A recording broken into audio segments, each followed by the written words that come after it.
E aí, pessoal, tudo certo? Beleza? Vamos continuar aqui os casos, né, de países industrializados. A gente falou na semana passada sobre os Estados Unidos. Eu lembro que eu tinha falado, né, a diferença lá do Manufacturing Belt e do Sun Belt. Expliquei para vocês as áreas todas e agora vamos começar a falar da China, né? China que esse ano ganhou destaque, né, por causa da questão aí da pandemia, é, aquelas fake news falando se o vírus foi fabricado, se a China fez de propósito, né?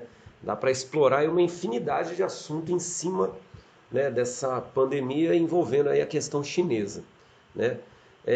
Eu acabei colocando alguma coisa sim sobre isso, né, aproveitando a aula sobre indústria, tá? Então, o que eu decidi falar para vocês, né? Que eu coloquei até, eu nunca havia falado isso numa aula de China, mas, né, essa região aqui, ó, eu vou dar um destaque maior, que é a região de Wuhan, que é onde começou, né, toda, né, a proliferação aí desse vírus, certo? Depois eu vou dar um destaque maior então e falar das indústrias, por que a região é tão importante e o que significou isso, né? O fechamento dessa área, se a gente pegar toda essa área aqui, ó, tá? Foi fechada, literalmente isolada, tá? Mais ou menos 60 milhões de pessoas isoladas, tá? Só nessa região de Wuhan, na região metropolitana da cidade, tá? Nós temos mais ou menos 20 milhões de habitantes, né? É um negócio absurdo. Os números na China são muito grandes, né? Então, depois eu vou dar uma ênfase maior para isso. Agora, a China, pessoal, ela foi aí por muitos anos um país totalmente fechado, né? Desde a Revolução Chinesa em 1949, né, com Mao Tse-tung, até a entrada no poder do Deng Xiaoping, tá? Esse quadro que eu mostro aqui, ó, das indústrias, né, das ZEEs, né, por toda a parte aqui do leste, né, do território, pegando aqui região litorânea, tá? É um quadro relativamente novo, dá pra gente falar aí que é de início dos anos 80 em diante, tá? Então é um desenvolvimento industrial muito novo da China, tá? Que acabou, né, sendo muito rápido e acabou criando aí, né, a segunda maior potência econômica do planeta, perdendo apenas aí para os Estados Unidos. Beleza? Bom, então vamos dar andamento a isso, vamos falar sobre as ZEs, certo? Zonas Econômicas Especiais. Só para a gente poder entender quem foi, né, o Deng Xiaoping, o Mao Tse-tung estava sendo muito criticado, muito questionado ao longo dos anos 60 e 70 por causa das questões envolvendo, né, mortes de camponeses, né, muitos camponeses morrendo por fome, né, foi colocada ali, né, implementada, né, uma revolução cultural, à força, né, fazendo aí com que a população acabasse sendo forçada a se deslocar para centros urbanos, né, passar aí por transformações, né, uma população de camponeses passar por transformações urbanas que eles não estavam nem um pouco acostumados, né? Muitos camponeses não tiveram emprego, muitos camponeses começaram a passar fome e calcula-se, tá, que só pela grande fome chinesa, tá, nós tivemos aí cerca de 30 milhões de mortos. Tá? Então o governo do Mao Tse Tung ele foi muito questionado. E dentro do Partido Comunista Chinês, um dos questionadores era o Deng Xiaoping. Tá? O Deng Xiaoping ele era um cara forte dentro do Partido Comunista. Né?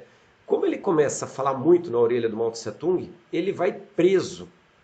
O Mao Tse Tung manda prender o Deng Xiaoping. Era muito comum mandar ele para um campo de concentração, né? Aquela ideia dos gulags, né? Que tinha lá na União Soviética, ó, o mesmo esquema tinha também na China, tá?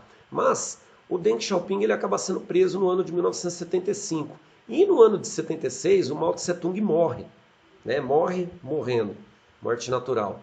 O Deng Xiaoping ele é libertado, ele é solto, né, pelo próprio Partido Comunista em 77 e ele assume o poder, ele vai assumir o governo na China em 1978, ele vai governar até 1992, tá? Só para vocês entenderem, o Deng Xiaoping ele já defendia a ideia de uma abertura para a China, tá? Ele dava uns toques, uns cutucões no Mao Tse Tung falando, ó, melhor abrir, né, vamos abrir gradativo para poder entrar dinheiro, entrar investimento, e aí, né, a gente consegue resolver problemas internos para tentar diminuir essa questão aí da mortalidade dos camponeses, da falta de alimentos. A ideia seria essa, o Deng Xiaoping defendia isso, tá? O Mao Tse Tung era uma pessoa que não gostava de ser questionada. Resultado, como ele era um cara fudido dentro do partido, o Deng Xiaoping não mandou matar o cara, mas mandou prender ele, tá? Bom, em 78, então, ele é eleito, né? Ele é escolhido pelo Partido Comunista, a gente não tem eleições na China, né? É o partido que define quem vai assumir, tá? Para ver como ele era um cara, né, poderoso dentro do partido, ele foi libertado da prisão e foi escolhido pelo Partido Comunista para ser o governante, tá? Então ele tinha uma influência alta, tá? E ele vai colocar em prática a sua política de abertura. Em 1980, vai criar a política de portas abertas, tá? A política de portas abertas, pessoal, vai criar o slogan chamado China, um país, dois sistemas. E aí é interessante para a gente poder colocar aqui, né, quais seriam, né, as características dessas Zs, tá? Então, ó, características das Zs, beleza? Pode colocar aí, pessoal, 2 pontos. Vamos colocar, né, alguns itens aí para falar o que essas Zs elas tinham em comum. Então, vamos olhar aqui. Olhando aqui o mapa. Primeira característica, pessoal. Elas eram localizadas especificamente, ó, as Zs estão aqui, ó, né? Então, elas eram localizadas especificamente na parte litorânea, tá? Então, ó, essa região é a região que nós tivemos a entrada dessas empresas, zonas econômicas especiais. Então, pode colocar aí, localizadas na região litorânea, certo? Primeira característica. Segunda característica, pessoal, das ES, plataformas de exportação. Qual que era a ideia? Produzir e exportar, produzir e exportar. A ideia era atender mercado externo, beleza? Terceira característica, pessoal, das ES, uso de mão de obra muito barata, tá? E aí é uma característica do país, né? Você tem um país que tem uma população gigantesca, né? E por ter uma população gigantesca, você tem uma mão de obra, né, abundante e barata, tá? Então, o uso de uma mão de obra muito barata em cima dessas EEs. Outra coisa, pessoal, né, depois das EEs começaram a surgir várias outras indústrias, tá? Né, não só na parte litorânea, mas espalhando aí pelo país, né? E a China tem um problema muito sério com relação às questões ambientais, né? Então, essas EEs, elas acabando sendo implementadas, né, elas acabavam também contribuindo para aumentar consideravelmente os índices de poluição. Por quê? Porque não havia uma lei, né, ambiental rígida, ou pelo menos que combatesse a emissão de poluentes. Então, tipo, foda-se, vamos, né, o negócio é produzir, tá? Vamos produzir, vamos utilizar combustível fóssil, ó, refinaria de petróleo, tem muito carvão que é utilizado também, tá? A maioria, né, da geração de energia na China é a partir do carvão mineral, de térmicas de carvão mineral, tá? Então, uma outra característica dessas EEs, né, é a questão da poluição ambiental, tá? Poluição aí de recursos hídricos, né? Poluição da atmosfera. Por quê? Porque não havia, né, lei muito forte dentro da China para poder regulamentar isso, beleza? Então, essas são as características das EEs, certo? Outra coisa, pessoal, que dá para a gente falar. A China, por ser um país, né, muito extenso, tá? Cadê a... Por ser um país muito extenso, também tem uma infinidade de matéria-prima. Então, o que dá para a gente comentar? Por exemplo, esse pedaço chinês aqui, ó, que é o chamado Xinjiang, tá? A gente tem, por exemplo, tá, reservas de urânio, né? Então, uma área importante, tá? Aqui é a região um pouco mais isolada, aqui é a região do Tibete, é região montanhosa, ó. Pega aqui, ó, Bangladesh, Butão, regiões da Índia, Nepal, essa área aqui é a região do Himalaia. Então é região muito montanhosa, então você vê que tem até um vaziozão aqui.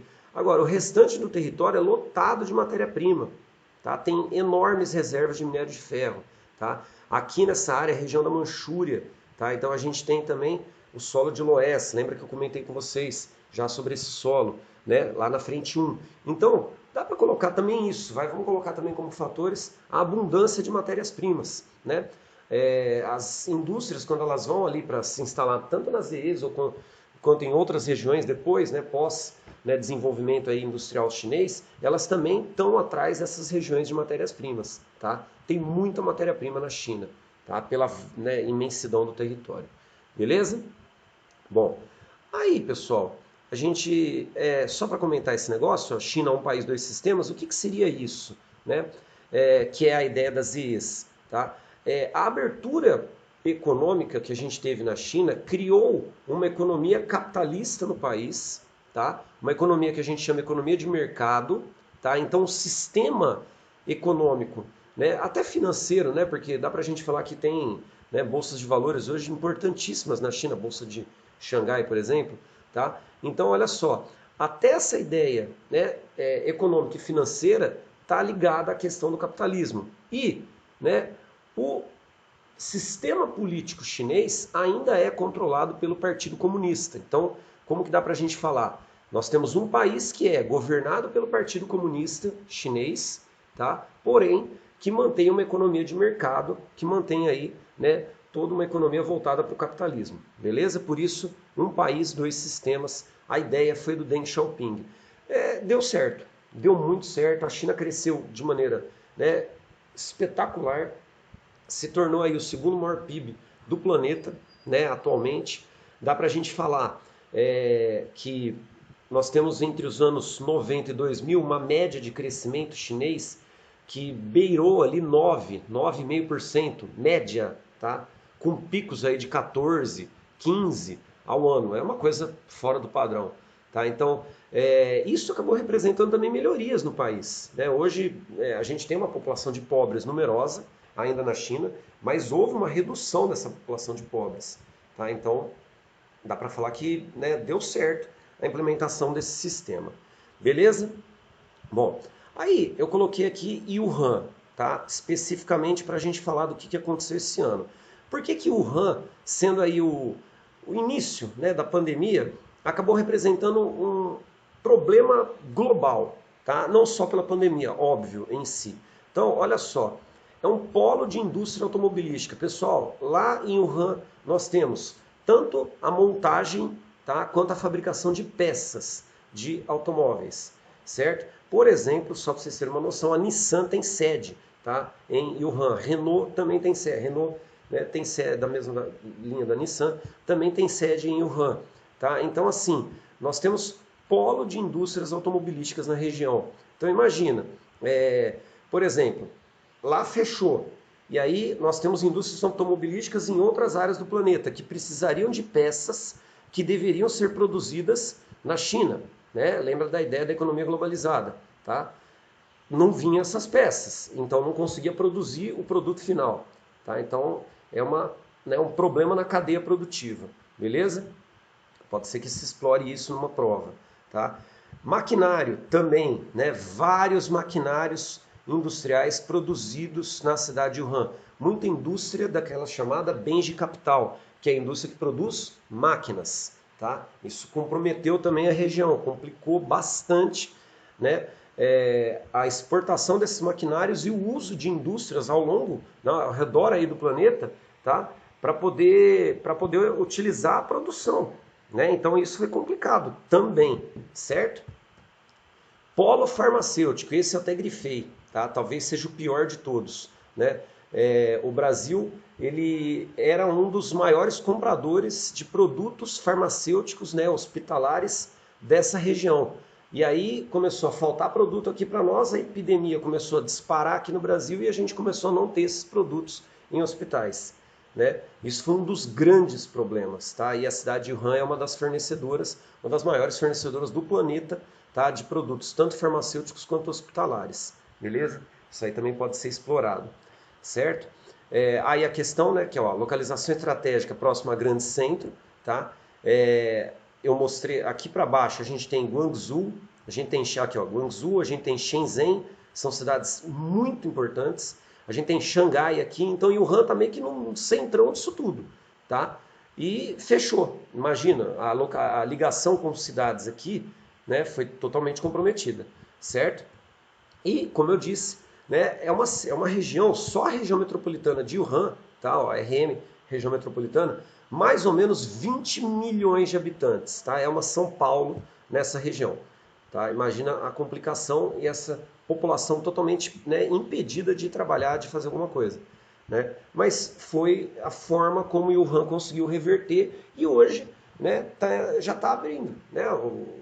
A cidade aí já está voltando às atividades, boa parte das atividades estão voltando, né? E só foi possível com esse isolamento que foi feito na região. Beleza? Terminamos então China, um especial aí sobre Wuhan e, né, só para a gente ter aqui uma noção, tá? A região e a área, né, ao redor, certo? E aí a gente vai entrar na próxima, no último item na realidade, que é industrialização brasileira. Já não lembro mais qual era a letra, depois vocês dão uma olhada aí, mas é a última letra, tá, que a gente vai colocar. E aí eu vou falar para vocês começar por Era Vargas, tá? O período da Era Vargas, pessoal, ele começa ali em 1930 e ele vai até 1945, né? Depois ele retorna em 50 e vai até 54, tá? 53, né? 53, 54, tá? Nós tivemos nesse período, pessoal, a criação da ideia da substituição das importações, né? Isso aqui tem muito sentido porque a gente está pegando aí um período entre guerras, né? E que é 1930, tá? Que está aí no pré-Segunda Guerra Mundial.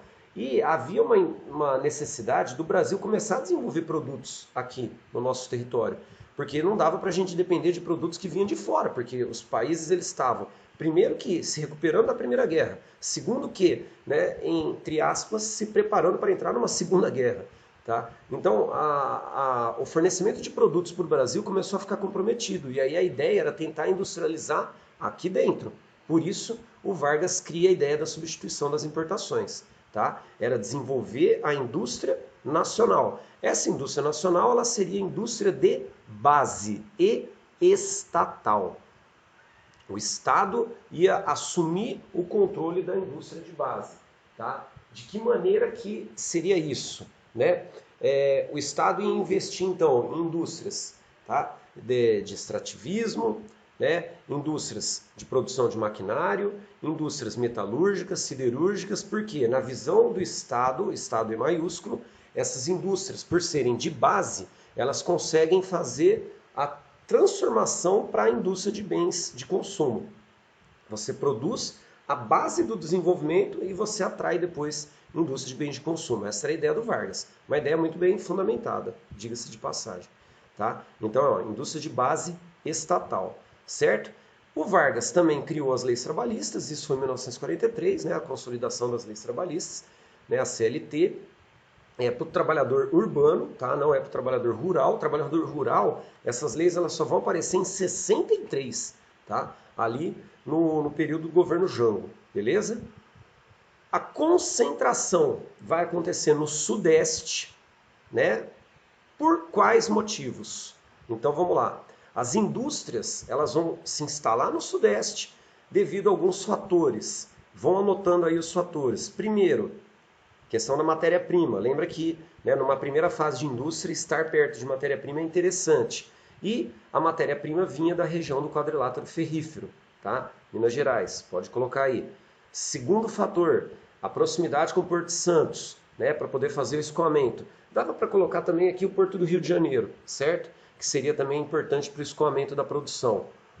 Terceiro fator, é a região que tem a maior população do Brasil. Se tem a maior população do Brasil, você tem gente para comprar produto. Tá? Se você vai desenvolver uma indústria, você tem demanda para essa indústria. Quarto, mão de obra, né? Esses dois estão relacionados. Né? Você tem gente para comprar e gente para trabalhar. E, por fim, a questão do café. Houve uma queda brusca, né, principalmente pós-crise de 29, do preço do café, porque, né, a crise de 29 acabou provocando aí, né, um aumento do estoque e uma diminuição da demanda. Então a galera não comprava café. Né? Resultado, muitos cafeicultores que tinham capital, né, acumulado começaram a querer investir na indústria que estava nascendo. Então, vários cafeicultores pegaram a grana, por isso que eu coloquei capital realocado do café, e começaram a investir na indústria. Deu resultado, certo? O Brasil começa de fato agora, na era Vargas, um projeto industrial. A gente não tem mais surtos industriais. Dá para a gente falar que agora iniciamos a nossa revolução industrial. Fechou? Bom, dentro do Sudeste, pessoal, a região de destaque é a região do ABCD. Santo André, São Bernardo, São Caetano e Diadema. Tá? Seria essa região aqui. Nessa região nós vamos ter a concentração das automobilísticas, que vão começar a se instalar na região, siderúrgicas e metalúrgicas, que vão produzir componentes que vão ser utilizados pelas montadoras, tá? Automobilísticas, e as indústrias mecânicas, que vão produzir os maquinários. Reparem, olha só, estatal, e aqui as automobilísticas que vão começar a vir para o Brasil são indústrias estrangeiras, já no final aí do período da Era Vargas. Tá? Então isso que é interessante, pessoal. Você tem aí a formação de um parque industrial. Tá? Na região do ABC, Santo André, São Bernardo, São Caetano e Diadema, com indústrias estatais e a indústria que seria, no caso, privada e, né, transacional, que seria estrangeira, a automobilística, a montadora, ela vai só se instalar nessa região porque ela vai ter o produto sendo gerado para ela, que seria, né, por exemplo, as ligas metálicas, o aço, né, e o maquinário para ser utilizado na montadora. Deu para perceber como a gente tem a formação de um parque industrial com a região do ABCD? Fechou? Bom, na próxima aula eu falo do nacional desenvolvimentismo e a gente entra no período JK para falar daquela questão do tripé econômico, para falar, né, de como que ele vai começar a abrir mais o país, né, um pouco diferente do que o Vargas fez. Fechou, pessoal? Valeu aí, galera. Mandarei atividades. É nóis, hein?